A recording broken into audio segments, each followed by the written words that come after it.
You know how some people just seem to be, well, wired for anxiety? In this explainer, we are diving deep into what's known as the anxious personality. It's a group of conditions that are way more common than you might think. We're going to look at what the experts call cluster C personality disorders to really get at the deep-seated fears that shape them.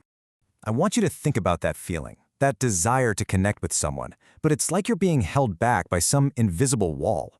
For people with cluster C disorders, this isn't just a now and then feeling. It's a constant daily battle that pretty much defines their lives. Let's explore how.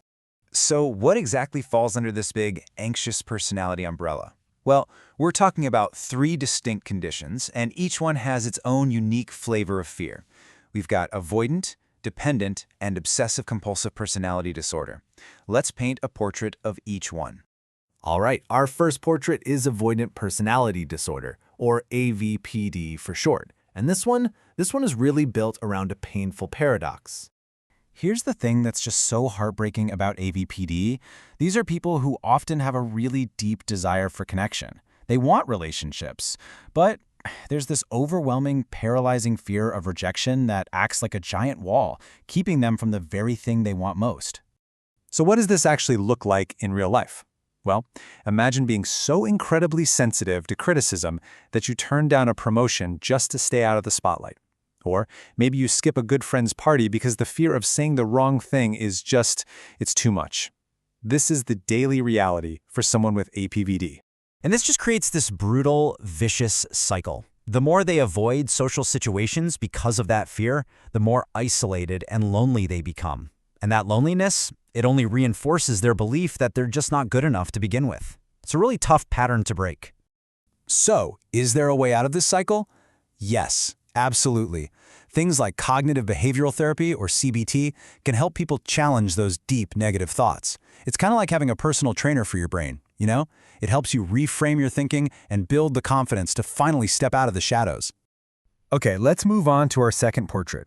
Now we're going to look at dependent personality disorder, or DPD. This one is driven by a very different kind of fear.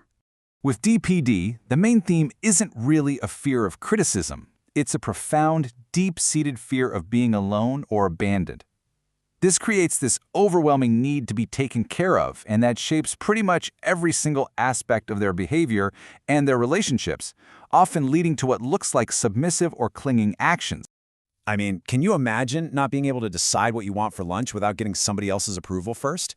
Or maybe staying in a really unhealthy relationship simply because the thought of being alone feels even more terrifying? This is the world of someone with DPD, where every choice feels like it's on a razor's edge. And this right here, this quote really just captures the core fear perfectly. It's not just about making a bad choice. It's about the absolutely terrifying possibility that that choice could lead to being left all alone.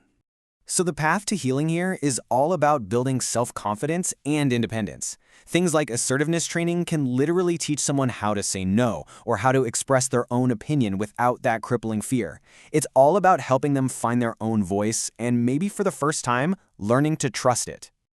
And for our final portrait, we're tackling a big one. This one causes a lot of confusion. Obsessive-compulsive personality disorder, or OCPD.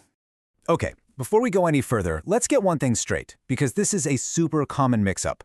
OCPD is not the same thing as OCD. And here's the crucial difference.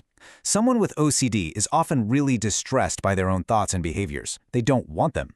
But someone with OCPD, they truly believe their way of doing things is the only right way. So, what is OCPD? It's a relentless, all-consuming pursuit of perfection and control. But here's the twist. This obsession with doing things the right way often ends up making them less efficient and really inflexible. I mean, think of someone so focused on getting every last detail absolutely perfect that they never actually finish the project. Or a person who works 80-hour weeks but has zero time for friends or family. This is the world of OCPD, where rules and order and control trump everything else. The goal here is really about learning to let go. Therapy can help someone with OCPD start to see that there's more than one way to do things. It's about learning to be okay with good enough and finding some joy in the unplanned, messy moments of life. So we've just met 3 very different personalities, right? Each one is driven by a really powerful, really specific fear. So what's the common thread that ties them all together? Let's zoom out for a second and look at the big picture. When you boil it all down, it really comes to this. Avoidant personality disorder is driven by a fear of rejection. Dependent personality disorder is driven by a fear of abandonment. And OCPD, a deep fear of losing control. 3 different fears leading to 3 very different ways of trying to cope with the world. So, what can we take away from all this?